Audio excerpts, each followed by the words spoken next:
In tears and with trauma, Jonesboro children go back to school as investigators learn more about what happened and why. We'll hear from the family of the teacher who gave her life to save her students. President Clinton, where no U.S. president has ever gone, in South Africa with Nelson Mandela, and a new pill promising a cure for impotence heads for government FDA approval.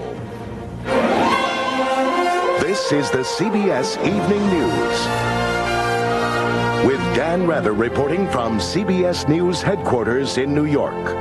Good evening. The U.S. Justice Department may seek federal charges against the two schoolboys accused in the deadly school shooting spree in Jonesboro, Arkansas. This would be to ensure that they do not go free at age 18. Under Arkansas state law, the two boys could be released at 18 even if convicted of murder because they are juveniles. In Jonesboro today, the middle school reopened. The bloodstains are gone, but CBS News correspondent Bob McNamara reports the memories and the horror are not. 2 days after the deadly shooting, buses and parents brought students back to Westside Middle School. But for 43 children, it was too much, too soon. Real, nervous, sad that this happened. To ease fears, the fire alarm that lured students into the sniper's ambush was not working. The first thing I had them to do was come in to disconnect the system, so we wouldn't have any of those problems today. But today, it all came back. 911, where's your emergency? With the release of 911 calls moments after the shooting started. There's been shot at Westside High School Middle School. Been what? Been shot at Westside Middle School. Do you know if there's only one shot? No, there's several. It's like a blood loss. There were more calls as help raced to the scene. We've got all the got shots fired. Okay, they're still being fired. Where are they coming from? I know that it looks like they're coming from the woods. We need someone here pronto. Today, police displayed the van the boys apparently loaded with weapons and drove to the school. And Andrew Golden's grandfather had no apologies for teaching his grandson to use guns. I do not have any second thoughts about it, showing him how to shoot, or any other kid. He said his grandson told him that he pulled the school's fire alarm that would put students in harm's way. There is no third suspect. There is no one off in the woods, as one little girl asked the question. Prosecutors are now exploring the possibility of federal weapons charges against the two young accused killers. It is because of the public outcry over an Arkansas law that protects them from being tried as adults and could see them freed by the time they're 18.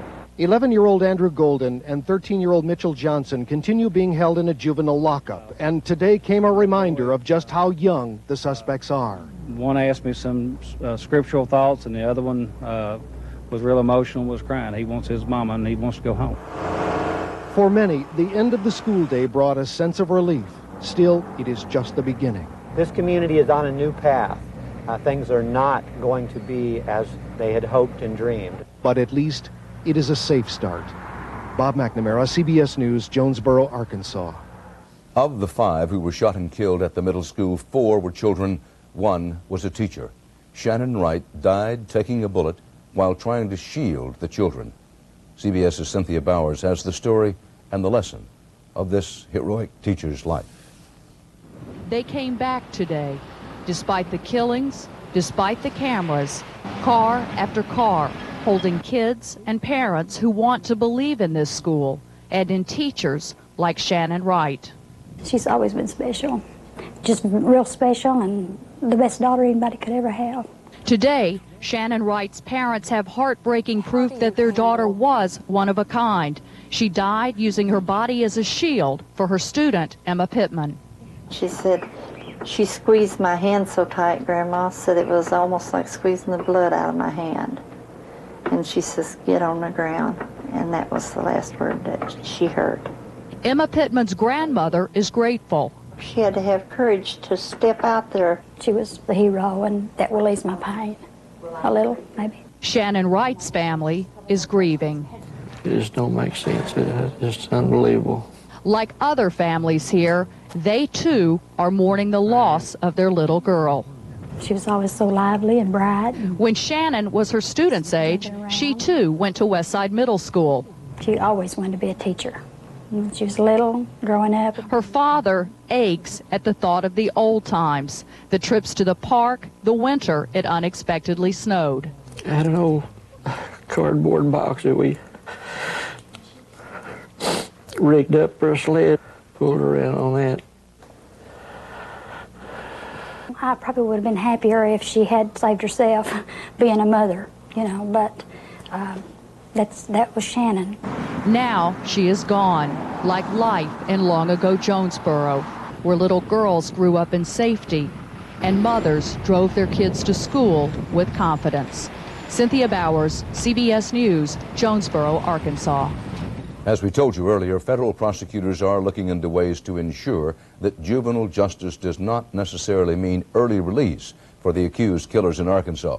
But the fight for tougher punishment for children who kill is also being waged today in Mississippi, and on a very personal level. CBS's Brian Pitts reports on a proposed new juvenile justice law there. Bob Menifee lives every day trying to deal with the nightmare and horror of the Pearl High School shooting last October. On that day, his 16-year-old daughter and another girl were gunned down, murdered by a classmate. I'm hoping that somehow there's a deterrent. This causes a deterrent where people maybe stop and think just for a minute that, hey, there's got to be a better way of dealing with my problem than picking up a weapon and killing somebody. Over time, a father's heartache became a one-man movement, a push for a new law in Mississippi named after his daughter. Christie's law could mean the death penalty for anyone, even a minor, convicted of killing a child or adult on school property. I think anyone who takes anybody's life should be dealt with as an adult. Christie's law passed in the Mississippi State Senate. It's now in the House of Representatives. Expectations are it will pass with some revisions and next to no opposition. Supporters hope similar laws will spread nationwide. We want to send a loud and clear message that violence will not be tolerated at our schools, that it is a safe environment, it is a place to learn, and it's a place for our teachers to teach. Bob Menifee admits his original motive was not pure. At first, I was very angry. I'll be honest. I was very, very angry at first. You wanted someone to pay? Yeah, I wanted the murder of my child to pay. Okay, I felt like, why should this person have the right to take away my baby? And now? And now I feel like if I can make a difference down the road in just one parent's feelings, in just one child's life, that I will have accomplished something. Menifee says a new law won't erase old memories. His advice to the families in Jonesboro, Arkansas: look to prayer and purpose, because the road ahead is not easy. Byron Pitts, CBS News, on the Gulf Coast of Mississippi. Still to come on the CBS Evening News, we'll show you some big businessmen the government's about to make richer, changing the rules on organ transplants, a pill to restore potency in men, and Calcutta, a city that's trying to bring down the curtain on pollution-free transportation. There are those among us with very simple tastes. They only want the best. And for them, there's Fancy Feast gourmet cat food. Exceptionally moist and delicious. Fancy Feast. Good taste is easy to recognize. Want to really get your Easter hoppin'? Try Pillsbury Bunny Cookies. The only cookies with the fun bunny shape in the middle. Simply slice, bake, and eat. They're the cookies every bunny loves.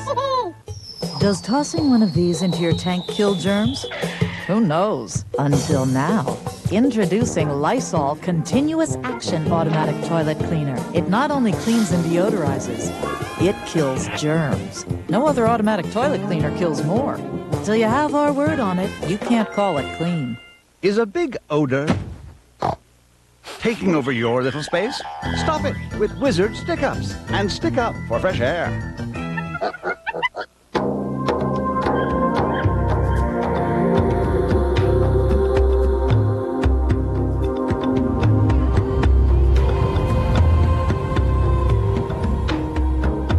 There are thousands of square miles to explore.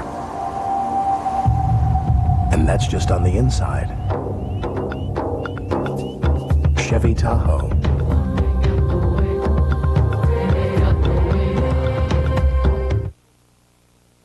The smoke is beginning to clear around the U.S. Senate's plan for a big tobacco bill. Word is that this bill calls for raising the price of cigarettes by $1.10 a pack while limiting the liability of tobacco companies. But as CBS's Jim Stewart reports tonight, the biggest surprise may be who's going to profit by this bill. And there are no limits on punitive Maybe you've seen one of their ads. The tobacco settlement, a unique opportunity to end the conflict and move forward. Last week, cigarette makers saturated not only television and radio with these commercials, but also major newspapers, and all tried to address the same question about the soon-to-be-announced tobacco bill. What's in it for you and what's in it for us? What the ads don't reveal, however, is what's in it for them. The senior officers of the leading tobacco firms, who, according to public documents, now stand to make well over $200 million from stock options if the deal goes through. Company reports filed with the Securities and Exchange Commission reveal 15 tobacco execs now hold options to buy more than 12 million tobacco company shares at prices well below market value. That means that if the price of tobacco stocks goes up when a deal is struck, and every analyst on Wall Street predicts they will, then the men holding those options become even richer.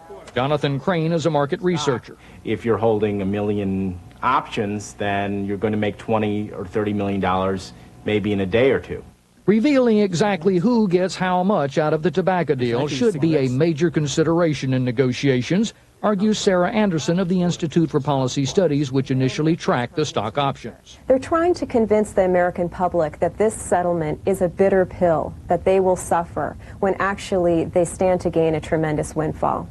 Company CEOs are supposed to make money for their shareholders, of course, and if they make a bundle for themselves in the process, that doesn't ordinarily raise many eyebrows. But this is no ordinary deal. It's the single biggest public health package in history, which now stands to become the single biggest payday in history as well for a handful of cigarette makers. Jim Stewart, CBS News, Washington. An update tonight on the first reported use of the only U.S. state law allowing doctor-assisted suicide in Oregon. The unidentified woman in her 80s with advanced breast cancer made an audio tape shortly before receiving a lethal dose of sleeping pills. She said she couldn't walk and it was hard to breathe, and she wanted to die. I am looking forward to it because I was always active. I cannot possibly see myself living on a few more months like this. I will be relieved of all the stress I have. Word of this woman's assisted suicide first surfaced about 24 hours ago, the tape a short time later. She reportedly died peacefully 30 minutes after taking sleeping pills and a glass of brandy. Following years of debate and delay, federal health officials today issued controversial new guidelines for organ transplants. This new policy says donated organs should go to the sickest patients first, no matter where they live. Under the current system, organs are usually offered first to recipients who live closest to the donor. I've got all my receipts right here, and my pay stubs, of course. I know how these things can go. I mean, I've heard how these things can go. I've never actually been audited before, if that's what you're thinking. And if this is about the home office deduction, I can show you a blueprint of my home. Did you make money last year, Mr. Lawrence? Yes. Did you send us most of it? Yes. Thank you. Next. See, life doesn't have to be so complicated. A simple reminder from Kellogg's Corn Flakes. Simple is good. From a small clog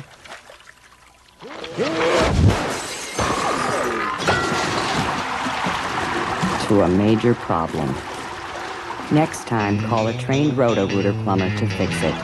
Life's an adventure because you're over 50 and still exploring. So take the Centrum made just for you, Centrum Silver, with age-essential nutrients specially adjusted to keep pace with your changing nutritional needs. Centrum Silver, it's a great time to be silver.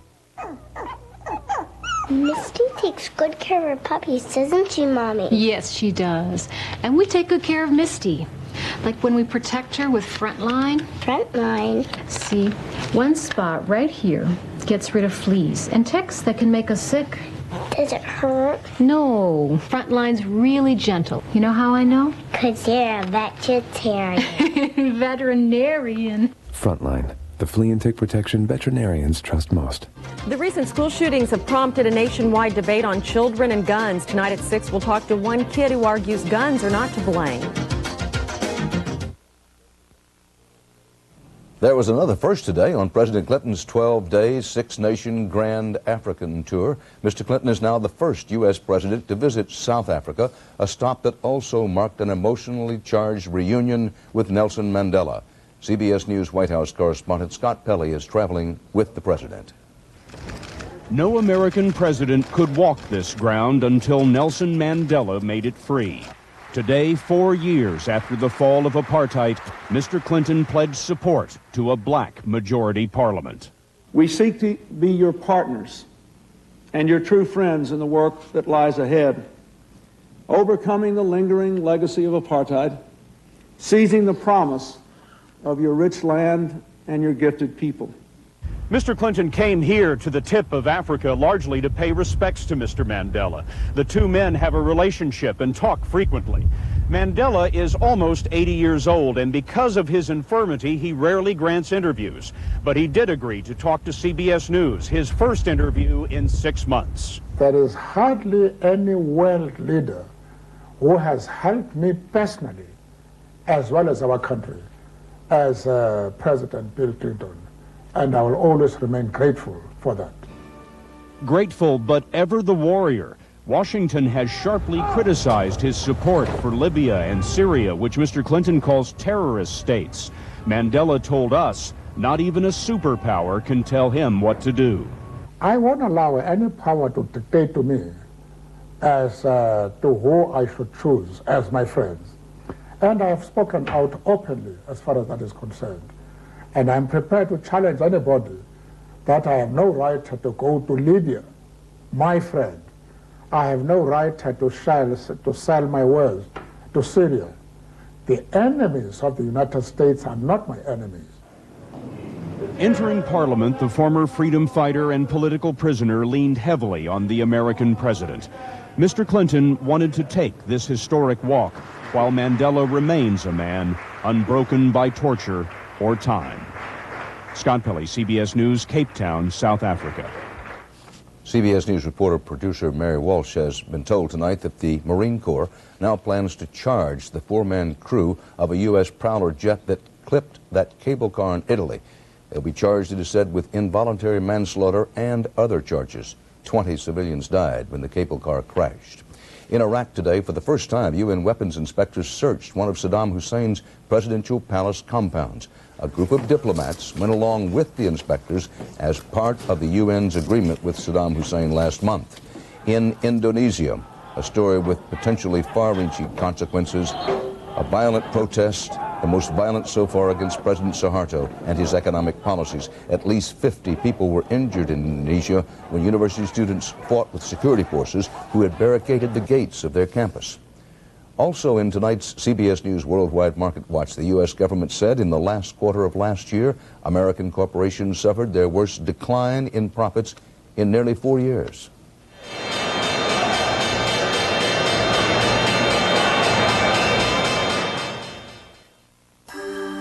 Has frequent heartburn been a persistent problem for you? Have you treated it but still suffer on 2 or more days a week? Do you keep getting heartburn even though you've changed your diet? Your heartburn may be due to a potentially serious condition called acid reflux disease. Ask your doctor if Prilosec is right for you. Just 1 Prilosec capsule daily can provide 24-hour acid control. Prilosec is not for everybody. Only your doctor can decide if it's right for you. The most common side effects are headache, diarrhea, and abdominal pain. To learn more, call this number, ask your doctor or pharmacist, or see our Life magazine ad. Want 24-hour acid control with just 1 daily capsule? Ask your doctor about Prilosec. Are you sure you can make turnovers, Dad? I'm sure. Too full. It'll fit. Mom doesn't do that. Trust me. With hot, flaky Pillsbury turnovers, You've got it made. The best way to stop suffering from allergies is never to start. This is Nasal Crom. You heard right. Nasal Crom. It's allergy prevention. Nasal Crom doesn't just relieve allergies. It flat out prevents them, preventing the natural defenses in your nose from going haywire. so you can live like a person with no allergies. Nasal Cram's like nothing else. No drowsiness, no jitters, no dependency. Nasal Cram. The best way to stop suffering is never to start. Great.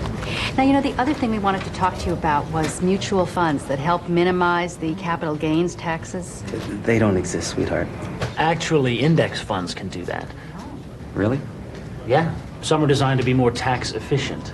And given your long-term goals, it might be an option that makes sense for you. I stand corrected. So sit down. This is the one I was texting. This is index funds here. It's a whole pamphlet. El Nino changed their lives in an instant. My house. Away. They're paying the price for nature's fury. So are you. 48 hours tonight. There could be a major improvement available soon in the medical treatment of impotence. Federal health officials are poised to vote on whether to approve the first potential cure in a pill. CBS's John Roberts reports. Like 250,000 other men each year, Tolman Jeffs had prostate surgery for cancer in 1995. The prostatectomy solved the problem of the cancer, but unfortunately, after 4 months, it was pretty obvious that it had left me partially impotent. The surgery damaged nerves around the prostate responsible for sexual function. Signals from the brain became weakened. Viagra amplifies those signals. In clinical tests, 70% of men were restored to normal. It was almost like turning a light switch. We were back to where we were prior to the surgery. And it's not just for men who've had prostate surgery. Blood pressure medication, antidepressants, anxiety, diabetes, and spinal injuries can all affect sexual function. Urologists say Viagra will help many people. Most men that come to see me do have some degree of function, but it's not satisfactory for sexual intercourse. It's not absolute dysfunction. There's gray areas. That's correct. The National Institutes of Health estimates that more than 30 million American men, the majority of men over age 40, experience some degree of impotence. Yet only 5 to 10% of them seek treatment. Part of the reason is that until now, treatments have been forbidding, sometimes painful. Viagra is a pill simply taken an hour before sex. Dr. Haran Padmanathan says demand for the drug is already tremendous. Virtually every patient that we speak to today is interested in seeing if he is a candidate for this drug and wondering when it will be available.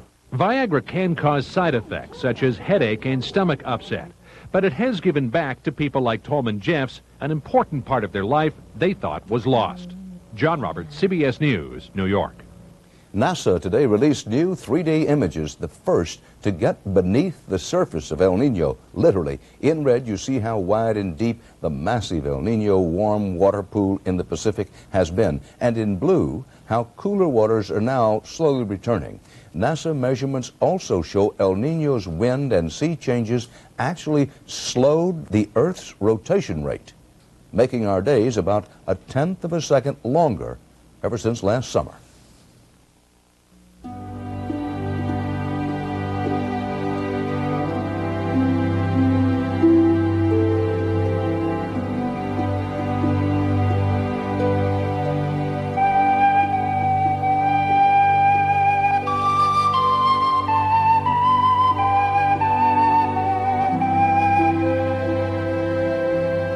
Once, in parts of this country, the problem wasn't getting good health care, but getting any at all. Fortunately, the doctors of the American Medical Women's Association have always gone the extra mile for people's health. Now, out of concern for yours, they've granted their acceptance to supplements for the very first time. These from Nature Made. Nature Made is proud to bring you the first supplements to earn the acceptance of the AMWA. Nature Made, trusted by the ones you trust.